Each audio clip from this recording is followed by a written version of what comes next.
제가 새벽 기도를 마치고 개인적으로 기도하는 시간에 기도를 드리고 있었습니다.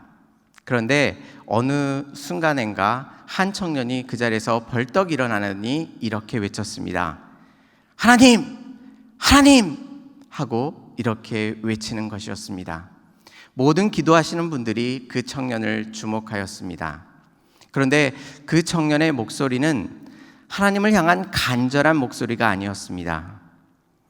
하나님을 향한 간절한 목소리가 아니라 수많은 짜증과 원망과 원통함이 그 목소리에 묻어났습니다.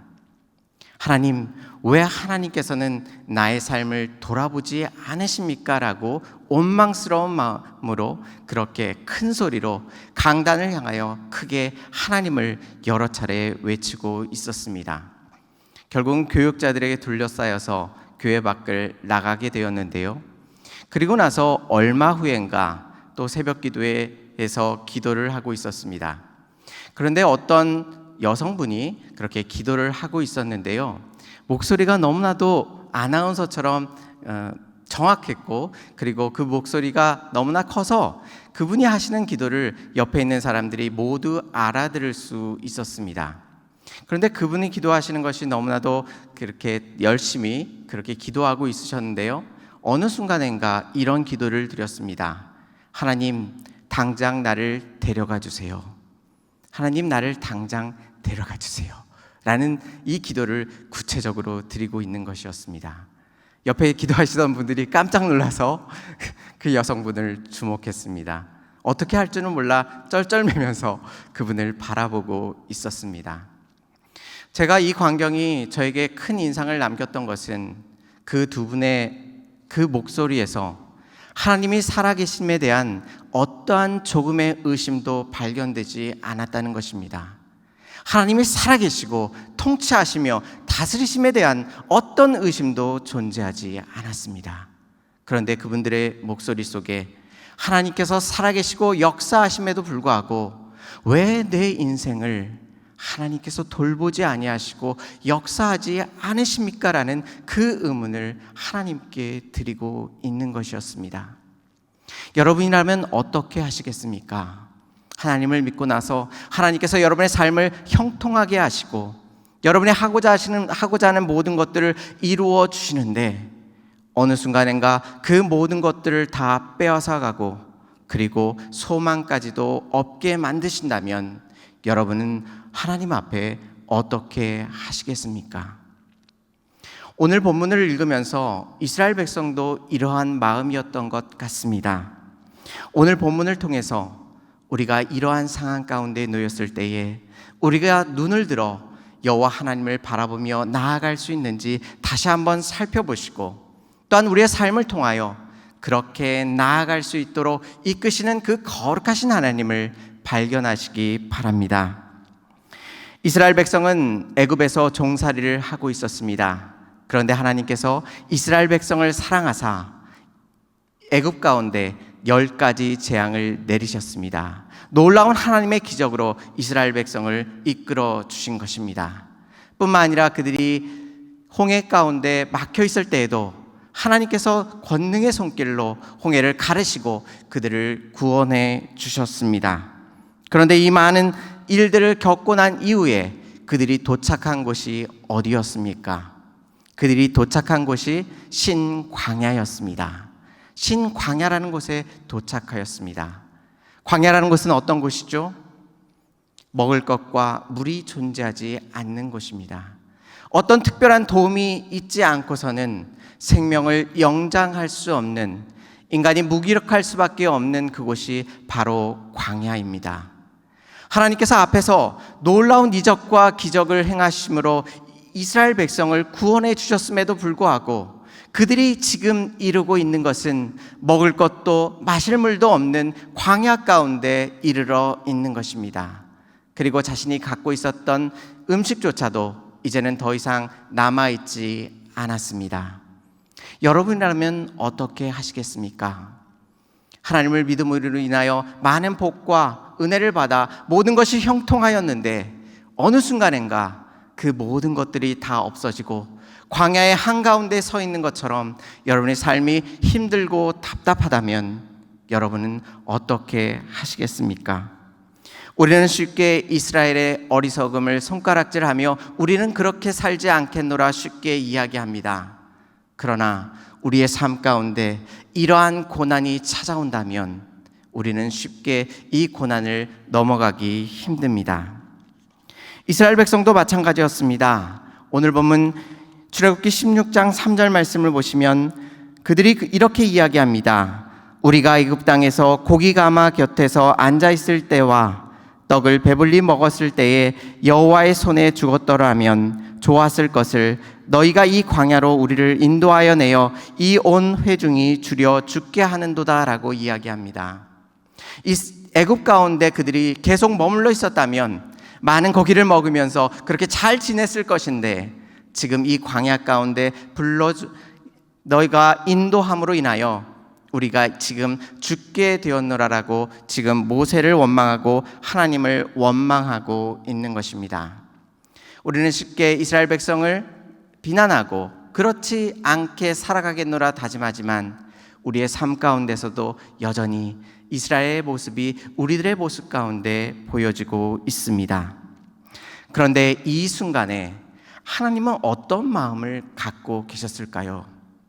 하나님께서는 이스라엘 백성을 사랑하사 10가지 재앙을 허락하셨을 뿐만 아니라 홍해를 가르시고 놀라운 사랑과 능력으로 지금 이스라엘 백성을 구원하여 주셨는데 지금 먹는 것이 없다는 이유만으로 지금 하나님을 원망하고 다시 애굽으로 돌아가겠다고 외치는 이들의 모습을 바라보시면서 하나님의 마음은 어떠하셨을까요? 무엇보다도 하나님의 마음은 아프셨을 것입니다.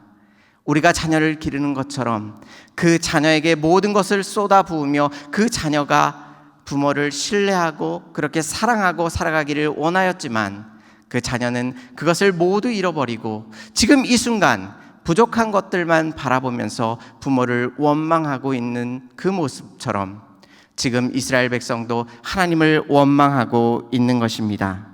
마치 하나님께서는 영광만 받으시면 괜찮고 이스라엘 백성의 삶은 어떠해도 상관없는 것처럼 이스라엘 백성은 그렇게 하나님 앞에 섭섭한 마음을 갖고 있는 것입니다.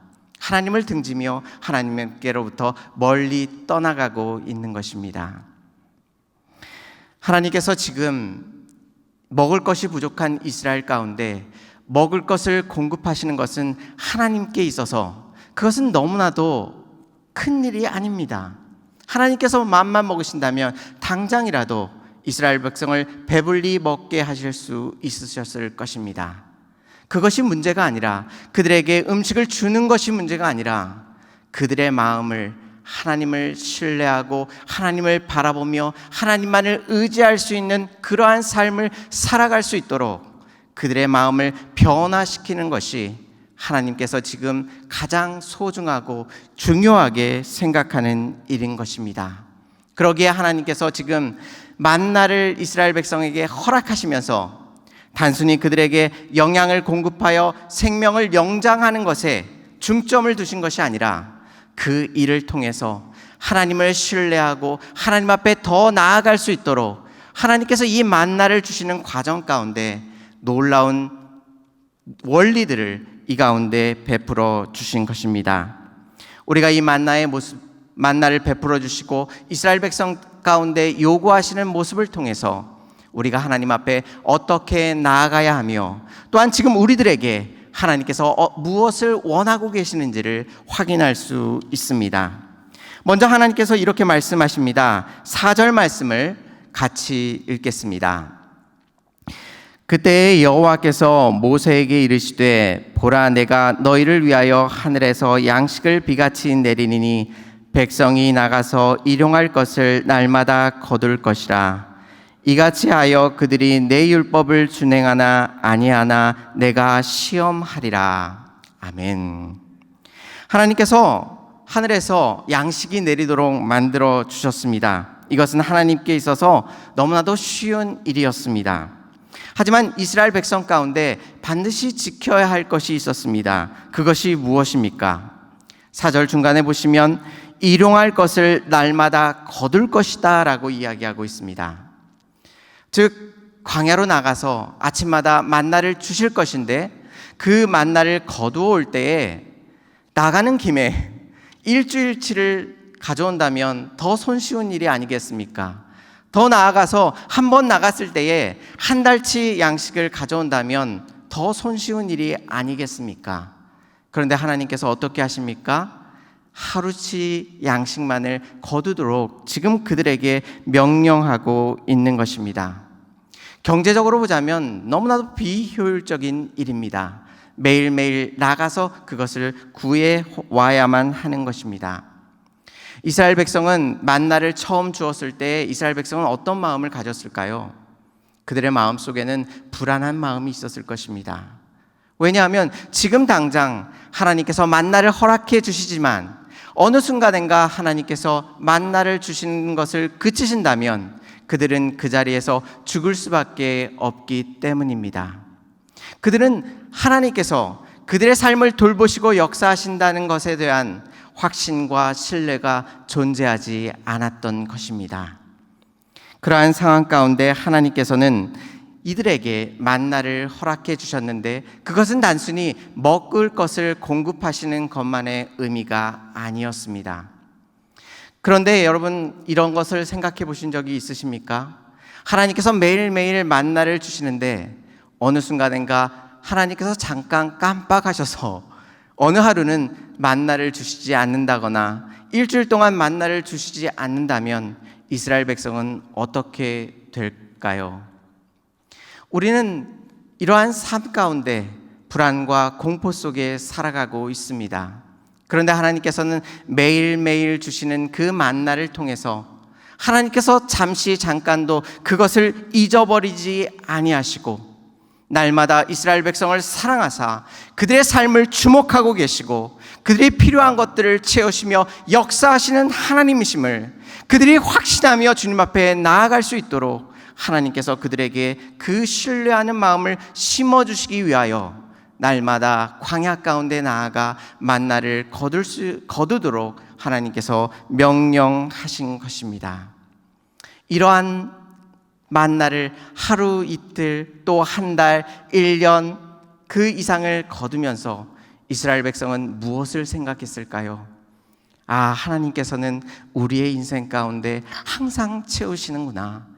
저녁에 주시는 것도 아니고 아침에 밥을 못 먹을까 봐 아침이 이른 아침부터 하나님께서 만나를 주시는구나 라는 것을 그들이 날마다 느끼면서 그들의 삶을 공급하시고 역사하시는 하나님을 경험하며 주님을 바라보게 되는 것입니다. 이러한 마음을 가졌던 사람이 바로 예레미야였습니다. 예레미야 애가 3장 22절과 23절에서 이렇게 말씀합니다. 여호와의 인자와 긍휼하심이 무궁하심으로 우리가 진멸되지 아니함이니이다. 이것들이 아침마다 새로우니 주의 성실하심이 크도소이다 라고 말씀하고 있습니다. 예레미야는 남유다가 망해가고 있을 그 당시에 선지자로서 하나님께서 보내신 선지자입니다. 그런데 예레미야가 아침에 일어나서 이스라엘을 보면서 아직 하나님께서 심판하시지 아니하신 이스라엘을 보면서 이렇게 외칩니다. 여호와의 인자와 긍휼이 무궁하심으로 우리가 진멸되지 않았구나. 이 아침에도 하나님께서 새 아침을 허락하사 진멸하지 아니하시고 하나님의 인자하심과 긍휼하심이 오늘 이 아침에도 이 백성 가운데 내 삶 가운데 여전히 함께하고 계시는구나 라는 것을 그가 고백하는 것입니다. 그리고 그는 이렇게 고백합니다. 아침마다 새로우니 주의 성실하심이 크도소이다 이야기합니다. 주의 성실하심이 어떻다고요? 크다고 이야기합니다. 어제도 지켜주셨을 뿐만 아니라 오늘 잠깐 잊어버리시고 놓아버리시는 것이 아니라 오늘도 여전히 하나님께서 인자와 긍휼을 베풀어 주셔서 이스라엘 백성이 진멸되지 아니하도록 하나님께서 보호하시고 역사하여 주십니다. 또한 내일도 그렇게 해주실 것입니다. 그가 믿고 신뢰하고 나아갔을 때에 하나님의 어떠하심을 찬양하고 있습니까? 하나님의 성실하심이 크다라고 이야기하십니다. 찬양합니다. 하나님의 성실하심이 크십니다. 오늘 아침도 하나님께서 놀라우신 은혜와 사랑으로 이스라엘 백성을 돌보시고 역사하시는구나, 하나님의 성실하심이 크십니다라고 하나님을 찬양하고 있는 것입니다. 이스라엘 백성이 아침에 나아가 만나를 보았을 때에 어떤 마음이 들겠습니까? 하나님, 오늘도 내게 만나를 허락하여 주셨군요. 잠시 쉬지도 아니하시고, 하나님, 오늘 이 아침에도 하나님께서 여전히 만나를 베풀어 주셨군요. 하나님, 하루 이틀 하루도 빠지지 아니하시고 날마다 아침마다 나오셔서 이 만나를 허락하여 주셨군요. 하나님의 성실하심이 너무나도 크고 놀랍습니다라고 이스라엘 백성이 하나님 앞에 고백하며 주님께 나아가는 것입니다.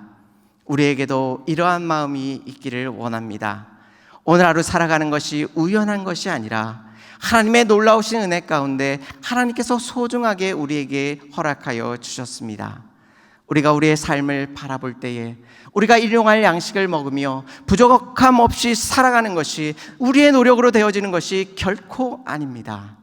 하나님께서 순간순간마다 채우시고 인도하시고 돌봐주시기에 우리가 부족함 없이 살아갈 수 있고, 부족함 가운데서도 우리가 마음의 풍성함을 얻어 여호와 하나님을 바라보며 하나님을 원망하지 아니하고 주님 앞에 온전히 살아갈 수 있도록 우리의 삶을 붙드시고 인도하시는 것입니다. 여러분의 삶 속에서 우리의 삶의 한순간도 포기하지 아니하시고 그 다스리심을 저부지 아니하시고 우리의 삶을 붙드시고 인도하시는 그 하나님의 성실하심을 찬양하며 주님께 영광 돌릴 수 있는 저와 성도님들이 되시기를 바랍니다. 이스라엘 백성을 광야의 자리로 이끄실 뿐만 아니라 하나님께서 우리를 인생의 광야의 길로 우리를 인도하여 주셨습니다. 광야는 어떤 곳입니까? 광야는 수많은 결핍이 있는 곳입니다. 우리가 부족한 것들, 삶에 살아가는 많은 부족한 것들이 있습니다. 물질적인 것들이 어느 순간인가 다 차서 이제는 살 것 같아 보이는데 다른 것들로 하나님께서 힘들고 어렵게 만드십니다. 인생의 어느 한순간도 완벽하다 하는 순간이 없고, 완벽할 것 같은 순간 다 지나가 버리고 어느 순간에는 결핍과 어려움 속에 살아가고 있는 것이 바로 우리 인생입니다. 그러한 결핍 속에서 우리는 어떻게 합니까? 하나님의 자녀된 우리, 하나님께서 구원해 주신 우리는 그러한 결핍과 어려움 속에서 우리는 우리 자신을 의지하지 아니하고 하나님 앞에 나와 우리의 아픔과 어려움을 하나님 앞에 낱낱이 구하며 하나님의 도우심을 구합니다. 그러한 어려움과 아픔과 힘듦이 결국 우리가 하나님 앞에 나아갈 수 있도록 만들고 있는 것을 우리는 발견할 수 있습니다. 그래서 시편 1편과 2편은 시편의 서론이라고 하는데요, 시편의 맨 앞부분에서는 복 있는 자를 소개하면서 악한 자리에 머물지 아니하며 여호와의 율법을 묵상하는 주야로 묵상하는 자라고 이야기하면서 그런 사람이 복되다라고 이야기합니다. 그리고 시편 2편 마지막에서는 여호와께 피하는 자가 복이 있다고 이야기하고 있습니다. 결국 복 있는 자는 어떤 사람입니까? 하나님의 말씀을 붙들고 힘들고 어려울 때마다 여호와 하나님 앞에 나와 부르짖고 간구하는 사람이 복된 사람인 것입니다. 고난과 시험이 없는 사람이 복되다 이야기하지 않습니다. 고난과 시험이 있다 할지라도 그 시험 가운데 내가 매몰되거나 하나님을 등지는 것이 아니라 하나님 앞에 나와 부르짖고 간구하며 하나님의 도우심을 받는 그 인생이 복된 인생이라고 이야기하고 있는 것입니다. 인생이 힘들고 어렵고 아픈 것들을 바라보는 것이 아니라 그 일을 통하여 하나님께 부르시고 역사하시며 돌보시고 인도하시는 그 놀라우신 하나님을 바라보며 주 앞에 영광 돌리며 주님께 모든 감사를 올려드리시기 바랍니다. 그런데 우리는 언젠가부터 이 결핍과 이 어려움을 스스로 해결하기를 좋아하기 시작하였습니다. 어떤 이들은 여행을 떠나고 어떤 이들은 다른 사람들과 어울립니다. 어떤 이들은 결핍 가운데 먹는 것으로 채우는가 하면 어떤 이들은 운동을 하고 어떤 이들은 텔레비전을 보면서 자신의 결핍된 모습을 채워 나아가고 있습니다. 방금 제가 말씀드린 것처럼 이러한 어려움과 아픔 속에서 우리는 하나님을 찾아야 하지만 어느 순간부터 이것을 하나님을 찾지 아니하고 내 스스로의 힘으로 이것을 해결하고자 세상의 방법으로 나아가는 것입니다. 어느 한순간 이것이 인생의 일부가 될 수는 있겠지만 이 모든 것들이 우리의 삶의 어려움과 아픔을 해결하는 키가 되어서는 안 된다고 말씀하고 있는 것입니다. 여러분의 삶이 힘들고 어려울 때 어느 곳에 가서 무엇으로 해결하고 계십니까? 사랑하는 사람들을 떠나보내거나 또한 사랑하는 사람들과 헤어지거나 또한 가정의 아픔 속에 또한 경제적인 아픔 속에 삶의 고난과 아픔이 다가와서 내 힘으로는 감당할 수 없을 때에 여러분은 무엇으로 여러분의 아픔과 결핍을 채우며 살아가고 있습니까? 하나님께서 오늘 이 밤에 우리를 부르고 계십니다. 그 모든 결핍과 아픔을 채우실 수 있는 그 전능하신 하나님께서 우리들에게 하나님 앞에 나오라고 우리를 인도해 주고 계신 것입니다. 오늘 이 밤 우리가 힘들고 아픈 모든 것들을 하나님 앞에 아뢰며 주의 도우심을 구하기를 바랍니다. 만나의 모습은 어떤 모습이었습니까? 14절 말씀을 보시면 작고 둥글고 서리 같은 것이라고 이야기합니다. 그리고 15절 말씀을 보시면 이 만나를 보고서 이스라엘 백성이 이것은 무엇이냐라고 이야기합니다. 그래서 이 만나라는 뜻이 무슨 뜻인가요? 이 만나라는 뜻이 이것이 무엇이냐라는 그 뜻을 가진 것이 바로 만나입니다. 즉 이스라엘 백성은 전에도 보지 못하였고 또한 우리도 그 만나의 실체를 알고 있지 않습니다. 그런데 이스라엘 백성은 놀랍게도 하나님께서 만드신 이 만나를 경험하며 그들의 양식을 삼으며 하나님 앞에 나아가고 있습니다. 이 만나는 하나님께서 이스라엘 백성에게 주신 특별한 선물입니다. 그들이 이 특별한 선물을 어떻게 받게 되었습니까? 그들이 광야 속에서 먹을 것이 없고 마실 물이 없을 그때에 하나님께서 이 특별한 선물을 허락하여 주신 것입니다.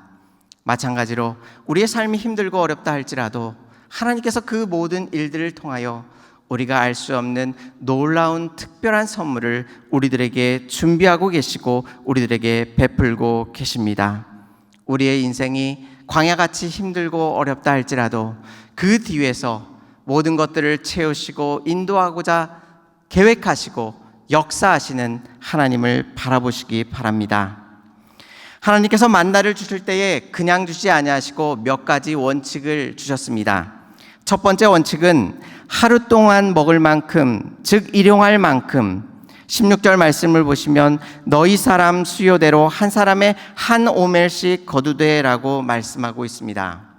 한 오멜씩, 한 사람당 한 오멜씩만 거두도록 만들었습니다.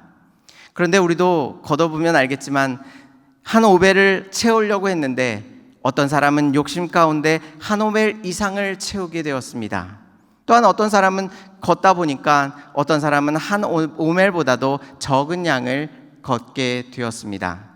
그런데 오늘 본문을 통해서 하나님께서 어떻게 하셨냐면 그들이 그것을 가지고 그 무게를 재어 보았습니다. 그런데 많이 거둔 사람도 한 오멜이 되었고 적게 거둔 사람도 한 오멜인 것을 그들이 확인하였습니다.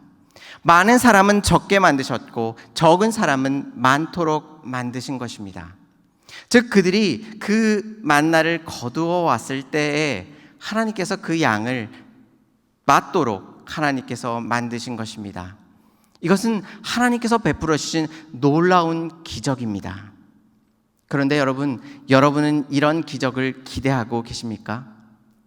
많이 거뒀는데 적게 만들어지시고 적게 거뒀는데 많이 채워지는 이러한 기적, 어떻게 해도 한 오멜밖에 먹을 수 없는 그러한 이스라엘의 형편이 여러분은 보시기에 대단한 것처럼 느껴지십니까?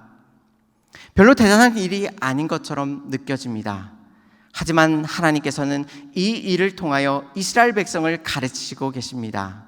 너희들이 많이 갖고 온다 할지라도 그것을 한 오멜로 만드실 것이고, 적게 갖고 온다 할지라도 하나님의 은혜 가운데 그것이 한 오멜이 되는 놀라운 역사 가운데 너희들의 인생을 이끌고 다스리고 계신다는 그 사실을 이스라엘 백성에게 가르쳐주고 계신 것입니다. 또 한 가지 하나님께서 놀랍게 역사하신 것이 있습니다. 그것은 무엇이냐면 만나를 그 다음 날까지 두게 되면 그 만나가 썩어지도록 만드셨습니다. 19절 말씀을 보시면 모세가 그들에게 이르기를 아무든지 아침까지 그것을 남겨두지 말라 하였으나 라고 이야기합니다. 아침까지 남겨두지 말라는 것입니다. 아침까지 남겨두면 그 만나가 썩어져 버리는 것입니다. 그런데 20절 말씀을 보시면 그들이 모세에게 순종하지 아니하고 덜어는 아침까지 두었더니 벌레가 생기고 냄새가 난지라 모세가 그들에게 노하니라 라고 말씀하고 있습니다. 하나님께서 분명히 다음 날까지 두지 말라고 말씀하였음에도 불구하고 이스라엘 백성은 어떤 이들은 다음 날까지 두게 된 것입니다. 그런데 하나님께서 어떻게 역사하십니까? 다음 날 그 만나가 하나님의 말씀대로 썩도록 하나님께서 역사하고 계십니다. 하나님께서 일하고 계십니다. 그런데 이스라엘 백성이 느끼기에는 여전히 자신들은 하루에 한 오멜만 먹고 있는 것처럼 느껴집니다. 하지만 하나님께서는 놀라운 기적으로 이들을 이끌고 계신 것입니다. 뿐만 아니라 두 번째의 원칙을 하나님께서 주시는데요, 그것은 여섯째 날 평소에 거뒀던 그 만나의 2배를 걷도록 하나님께서 명령하셨습니다. 일곱째 날인 안식일 날 먹도록 하기 위하여 여섯째 날은 만나를 평소에 걷던 2배의 양을 걷도록 만드셨습니다. 그렇다고 한다면 우리가 지금까지 생각해왔던 다음 날 만나가 썩어져 버린다면 6일 여섯째 날 거뒀던 그 만나는 안식일 날 썩어질 수밖에 없을 것입니다. 그런데 하나님께서 어떻게 하십니까? 여섯째 날 거둔 만나는 썩지 아니하도록 하나님께서 이 또한 기적을 일으키십니다. 그리고 그 안식일을 지킬 수 있도록 하나님께서 놀라운 능력 가운데 그들을 붙드시고 인도해 주십니다. 이스라엘 백성은 만나를 거두는 이 모든 과정을 속에 수많은 기적을 경험합니다. 그런데 우리는 이 만나의 사건을 기억하면서 하나님께서 이렇게 수많은 기적과 이적을 일으키심에도 불구하고 우리는 그것에 주목하지 않습니다. 마치 하나님께서는 그냥 자동으로 먹을 것을 주는 것처럼, 아무런 생각 없이 그냥 먹을 것만 주시는 것처럼 그렇게 생각합니다. 그런데 하나님께서는 이스라엘 백성을 위하여 수많은 기적들을 지금 일으키고 계신 것입니다. 우리의 삶도 마찬가지 아니겠습니까? 우리의 삶은 어느 순간부터 우리는 하나님께서 우리의 삶 가운데 기적을 일으키시지 않으신다고 생각합니다. 우리의 보잘것없는 인생은 주목하지 아니하시고 우리의 삶 가운데는 하나님께서 함께하지 않으신다고 생각하고 있습니다. 그런데 여러분, 이런 것을 생각해 본 적 있으십니까? 오늘 많은 사람들이 이 세상을 떠났을 것입니다. 그러한 사람들 가운데 여러분이 들어가지 않아야 하는 이유를 설명하실 수 있는 분이 있으십니까? 내 잘못이 아니라 타인의 잘못으로 교통사고가 나서 크게 다친 분들이 오늘 하루에도 수많은 사람들이 있습니다. 그 사람들 가운데 여러분이 해당되지 않아야 되는 이유를 설명하실 수 있으십니까? 병원에 가서 보았을 때에 원인도 모르게 아프고 힘든 생활을 하고 있는 사람들이 있습니다. 평생을 아파하며 힘들어하는, 그렇게 살아가는 이들이 있습니다. 희귀병으로, 고치지 못하는 병으로 힘들어하고 아파합니다. 그 원인도 찾을 수 없습니다. 여러분이 그 희귀병이 걸리지 않아야 되는 이유를 설명하실 수 있으십니까? 또 여러분의 자녀들이 하나님을 믿었다고 한다면, 여러분의 자녀들이 하나님을 믿을 수밖에 없었던 이유를 설명하실 수 있으십니까? 어떤 분은 이렇게 말씀하실 겁니다. 내가 어릴 때부터 아이들을 교회에 열심히 데려와서 그렇게 믿었지라고 그렇게 말씀하시는 분도 있으실 것입니다. 그런데 그렇게 더 열심히 교회에 데려오고 하나님의 말씀을 가르쳤음에도 불구하고 하나님을 믿지 않는 많은 경우들을 우리는 발견할 수 있습니다. 우리의 자녀들이 하나님을 믿는 그 이유를 우리는 설명해낼 수 없습니다. 우리의 삶의 모든 것들 속에 하나님의 놀라운 기적이 있습니다. 하나님의 놀라운 기적 가운데 우리는 하루하루를 살아갑니다. 그런데 우리는 그 하나님 앞에 불평불만합니다. 무엇이라고 불평불만합니까? 왜 하나님께서는 일하지 않으십니까? 왜 하나님께서는 한 오멜의 만나밖에는 주지 않으시는 겁니까? 어제도 이것을 주셨고 또 오늘도 이것을 주시는 것 아닙니까? 하나님, 나를 사랑하지 않으시는 것이 아닙니까? 라고 하나님 앞에 나아가는 것입니다. 그런데 하나님께서는 지금 무엇이라고 말씀하십니까? 지금 우리의 인생 가운데 놀라운 이적으로 우리의 삶을 돌보시고 인도하시고 다스리신다고 말씀하고 있는 것입니다. 이러한 마음을 가졌던 선지자가 하박국 선지자였습니다. 하박국 선지자는 이스라엘 백성 가운데 이스라엘 백성이 하나님 앞에 범죄함으로 인하여 바벨론에 의하여 무너지게 됩니다. 그 모습을 너무 안타깝게 보고 있었습니다. 그러면서 하나님 앞에 이렇게 묻습니다.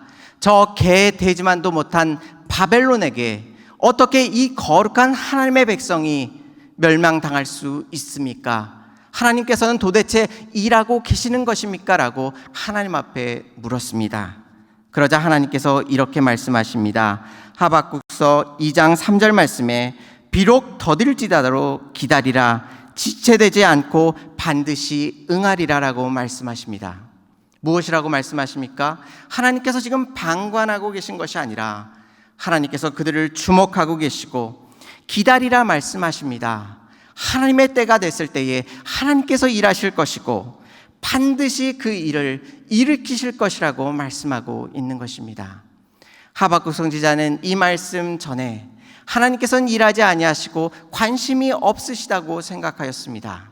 그런데 하나님께서는 이스라엘을 무엇보다도 사랑하고 계시고 그들을 주목하고 계시며 놀라운 하나님의 은혜와 능력 가운데 하나님께서 하시고자 하시는 그 일을 지금도 행하고 계심을 그가 확인하였습니다.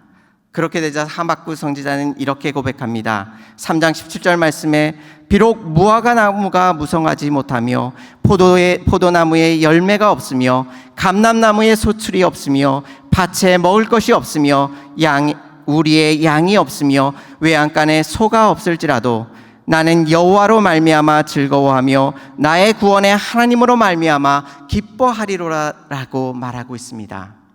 지금 무엇이라고 이야기합니까? 비록 하박국 선지자에게 만나로 베풀어 주신 하나님의 은혜가 없다 할지라도 그에게 무화과 나무와 포도나무와 감람나무와 밭과 양과 소가 없을지라도 내가 여전히 여호와 하나님을 기뻐하며 즐거워하며 주님 앞에 나아가겠노라라고 고백하고 있습니다. 왜 하박국 선지자는 먹을 것이 없음에도 불구하고 하나님을 기뻐하며 찬양하며 주님 앞에 나아갔습니까?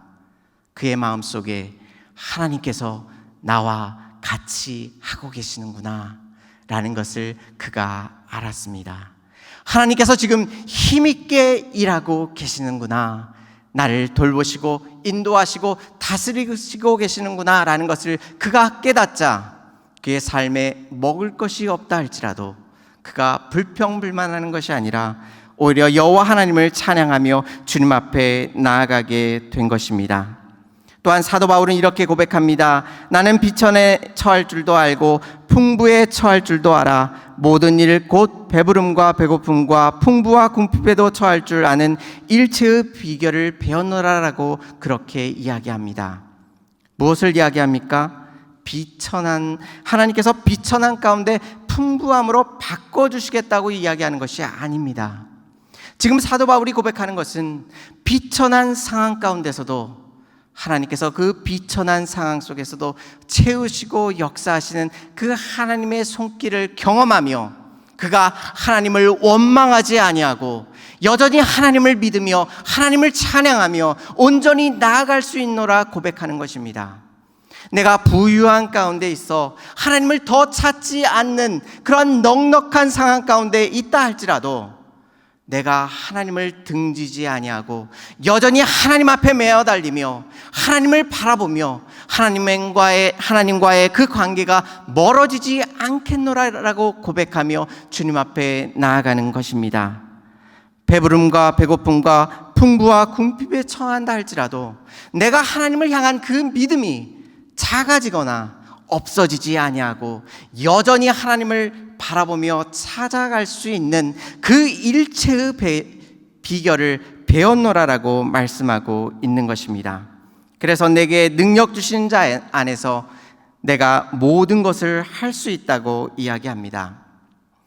세상적으로 보자면 우리는 하나님 앞에 11조를 내어드립니다. 하나님 앞에 올려드립니다. 경제적인 원리로 따지자면 우리는 세상 사람들보다 10분의 1이 가난해야 합니다. 그렇지 않습니까? 세상 사람들보다 우리가 버는 것이 분명히 10분의 1이 적은데 그렇다고 한다면 10분의 1을 가난하게 살아야 할 수밖에 없습니다. 10분의 1이라는 것은 정말 큰 금액이 아니겠습니까? 우리가 직장에서 10%의 급여를 인상하기 위하여 얼마나 많은 노력을 해야 10%나 되는 그러한 금액을 인상받을 수 있겠습니까? 사업을 하다가 10%의 프로핏을 남기기 위해서 얼마나 많은 수많은 노력을 해야 하겠습니까? 그런데 우리는 하나님 앞에 그 10분의 1을 아낌없이 내어드립니다. 그리고 우리의 삶 속에서 우리는 이것을 발견하게 됩니다. 비록 하나님 앞에 10분의 1을 드린다 할지라도 하나님께서 우리의 삶을 인도하시고 주관하시기에 우리의 삶이 10분의 1이 가난한 것이 아니라 더 풍성한 삶으로 하나님께서 우리를 인도하여 주시고 역사하여 주신다는 그 믿음 가운데 우리가 세상 가운데 나아가며 주님을 바라보는 것입니다. 또한 세상 사람들도 우리의 삶의 모습을 통하여 살아계신 하나님을 발견합니다. 저 사람들은 분명히 10분의 1이 가난해야 할 것 같은데 저들이 사는 것이 바라봤을 때에 결코 가난하지 아니하고 그들보다도 오히려 더 풍성한 삶을 살아가는 모습을 발견하면서 우리의 삶을 통해 역사하시고 인도하시는 그 거룩하신 하나님을 그들이 바라보게 되는 것입니다. 하나님께서 이러한 우리들의 모습을 보시면서 또한 이스라엘의 모습을 보시면서 답답하셨던 것 같습니다. 예수님께서 이렇게 말씀하셨습니다. 마태복음 6장 26절 말씀에 공중의 새를 보라, 심지도 않고 거두지도 않고 창고에 모아들이지도 아니하되 너희 하늘 아버지께서 기르시나니 너희는 이것들보다 귀하지 아니하냐라고 말씀하고 계십니다. 하나님께서 지금 무엇을 돌보신다고 말씀하고 계십니까? 공중의 새를 하나님께서 돌보고 계십니다. 우리는 느낄 수도 없습니다.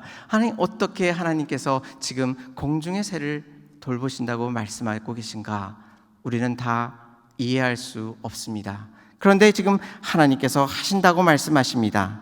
또한 28절 말씀에서는 들의 백합화가 어떻게 자라는가 생각하여 보라, 수고도 아니하고 길쌈도 아니한다고 말씀하고 있습니다. 들의 백합화도 자라는 그 모든 것들을 하나님께서 돌보고 계시고 30절 말씀에 오늘 있다가 내일 아궁이에 던져질 들풀 또한 하나님께서 돌보시고 역사하고 계신다고 우리들에게 말씀하고 있는 것입니다. 이스라엘 백성에게 만나를 허락하여 주심으로 그들의 모든 삶을 주관하시고 역사하시며 기적 가운데 그들의 삶이 하나님 앞에서 나아갔던 것처럼 지금도 여전히 하나님의 그 놀라우신 기적과 이적으로 우리의 삶을 인도하여 주시고 역사하여 주고 계십니다. 이 하나님의 통치하심과 역사하심 속에 우리의 모든 삶을 내어드리고 주님만을 의지하며 주님만을 바라볼 수 있는 저와 성도님들이 되시기를 주님의 이름으로 축원합니다. 제가 고등학교 때의 일입니다. 고등학교 2학년에서 이제 3학년으로 올라가기를 준비하고 있었습니다. 수능을 열심히 준비하고 있었을 때인데요. 주일날 예배당에 나와서 예배를 드리고 있었습니다. 예배를 드리면서 갑자기 제 머릿속에 떠오른 것이 이번 주간에 전에 모의고사를 봤는데 그 성적표가 나왔습니다. 다른 과목들은 괜찮았는데 영어가 조금 안 좋은 점수가 나왔습니다. 가만히 생각해 보니까 제가 교과서 위주로 공부를 해서 모의고사 같은 경우는 교과서에서 나오지 않고 다른 곳에서 나오는데 어휘가 많이 부족하다는 생각이 들었습니다.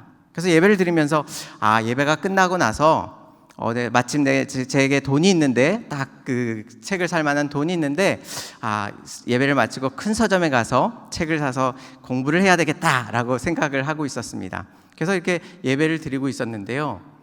그런데 갑자기 제 마음속에 하나님의 뜻인 것 같은 강한 느낌이 들었습니다. 그러면서 하나님께서 저에게 주신 말씀이 뭐였냐면 내가 가지고 있는 것을 다 내게 주지 않겠니? 라고 말씀하시는 겁니다. 여러분 제 마음이 어땠을 것 같습니까? 기뻤을까요? 하나님 드리겠습니다 라고 생각했을까요? 순간 좀 울컥했습니다. 왜냐하면 딴 아이들은 그런 돈이 있으면 뭐 먹을 걸 먹기도 하고 뭐 놀러 간다고도 하고 이렇게 저렇게 사용하는데 저는 좀 기특하게 제 스스로가 기특하게 다른 데다 쓰겠다는 것이 아니라 공부를 하겠다라고 그렇게 결정하고 그렇게 사겠노라라고 결정했는데 하나님께서 그 돈을 달라고 하시니까 좀 너무 억울하고 하나님께서 이것조차도 이해하지 않으신가라는 답답한 마음이 있었습니다. 그런데 그러한 마음 가운데 하나님께서 주시는 마음이 점점 더 강해지는 겁니다. 제가 거부할 수 없을 만큼 강해졌습니다. 결국은 끌려가는 마음으로 감사 헌금 봉투를 준비해서 하나님 앞에 그 돈을 다 넣어서 하나님 앞에 예물로 드렸습니다. 드렸음에도 불구하고 제 마음 한편은 여전히 불편했습니다. 하나님 이것까지도 가져가셔야 하겠습니까? 라는 마음이 아직 여전히 남아 있었습니다. 그런데 그날 설교하신 분이 외부에서 오신 강사분이셨는데 갑자기 설교를 하시기 전에 헌금을 위한 기도를 하셔야 하는 순서였습니다. 그런데 갑자기 부장집사님에게 그날 헌금한 봉투를 모아서 자신에게 달라고 하시는 겁니다. 그래서 이렇게 유심히 바라보고 있었습니다. 헌금 봉투를 다 이렇게 모아서 목사님께 드렸는데 제가 6년, 7년 동안 그 교회를 다녔는데 단 한 번도 그런 적이 없었거든요. 그날만 유일하게 그런 일이 일어났습니다. 헌금 봉투를 받으시더니 이름을 읽고 감사 제목을 읽으시는 겁니다. 신기하지 않습니까? 그런데 그 첫 번째 읽었던 그 헌금 봉투가 바로 제가 하나님 앞에 올려드렸던 그 헌금 봉투의 내용을 이름을 읽고 감사의 제목을 읽으시는 것이었습니다. 그 모습을 보고 깜짝 놀랐습니다. 하나님께서 정녕 제 이 예물을 정말 기쁘게 받으셨군요 라고 하면서 다른 사람들은 아무 감정이 없었겠지만 저는 혼자 너무 크게 놀랐습니다. 하나님 정말 이 예물을 기쁘게 받으셨죠 라고 그렇게 기쁜 마음으로 그렇게 있었습니다. 그런데 제 마음 한편에 아직 여전히 그 하나님에 대한 서운한 마음이 한편에 아주 작게 남아 있었습니다. 왜 하나님 그렇게 기쁘게 받으신 건 너무나도 감사한 일인데 나에 대해 섭섭한 마음을 하나님 감출 수 없습니다 라는 마음이 있었습니다. 그리고 예배가 다 마친 이후에 부장집사님께서 앞에 나오셔서 광고를 하신 이후에 올해 그 수고한 임원들을 앞으로 나오라고 말씀하시는 겁니다. 그래서 앞으로 나갔습니다. 앞으로 나가서 수고했다고 이야기하시면서 마지막에 봉투를 하나씩 이렇게 나눠주시는 겁니다. 그래서 봉투를 받고서 돌아와서 뭐가 들어있지 하고 앉자마자 딱 열어보았습니다. 그런데 그 봉투 안에 도서상품권이 딱 들어있는 겁니다. 그리고 금액을 딱 확인하는 순간 제가 드린 그 금액과 똑같은 금액의 도서상품권이 평소에는 그렇게 많이 주지 않으셨거든요. 그런데 그 순간에 그 도서상품권이 제가 드린 하나님께 드린 그 금액과 똑같은 금액의 도서상품권이 그 안에 들어 있었습니다. 저는 하나님 앞에 불평하며 하나님 왜 이렇게 하십니까? 하나님 이것까지도 가져가야 하십니까? 라고 불평불만했지만 하나님께서는 놀라운 은혜 가운데 그 가운데 채우시고 역사하시는 그 하나님의 놀라우신 손길을 제게 보여주신 것입니다.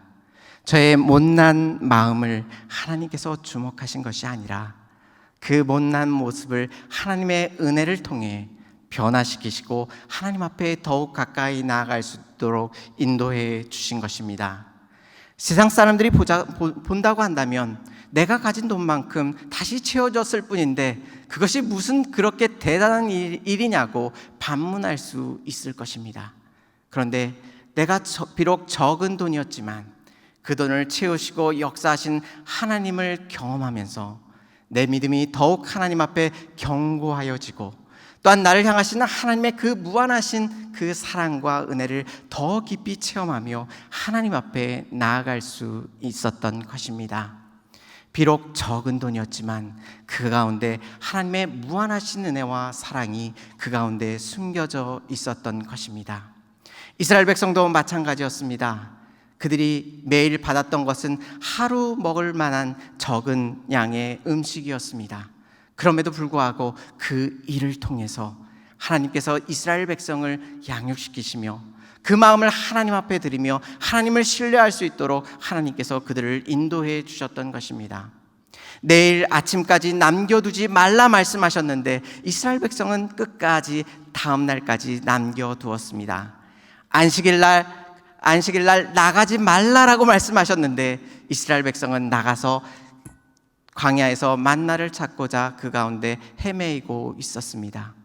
이 어리석은 모습을 통해서 하나님께서는 만나를 통해 안식일 날은 나가면 안 되는구나라는 것을 여러 차례 반복하심으로 인하여 하나님을 신뢰하고 주님 앞에 나아갈 수 있도록 그들을 인도해 주셨던 것처럼 비록 지금 우리의 마음 가운데 하나님을 향한 그 믿음과 열정과 그 소망이 비록 작은 것이라 할지라도 하나님께서 못난 우리의 인생을 통하여 만나로 훈련시키셨던 것처럼 우리의 일상을 통해 우리의 마음을 단련시키시고 거룩하신 하나님 앞에 온전히 살아갈 수 있도록 우리들에게 은혜를 베풀어 주실 것입니다. 우리에게 보이지 않는다 하여 실망하거나 좌절하지 마시고 우리의 삶 속에 여전히 부족함 없이 일하시며 역사하시며 다스리시는 그 하나님을 온전히 바라보시며 오늘 하루도 주님의 은혜 가운데 기쁨과 감사 속에 주님 앞에 모든 영광을 올려드릴 수 있는 저와 성도님들이 되시기를 주님의 이름으로 축원합니다.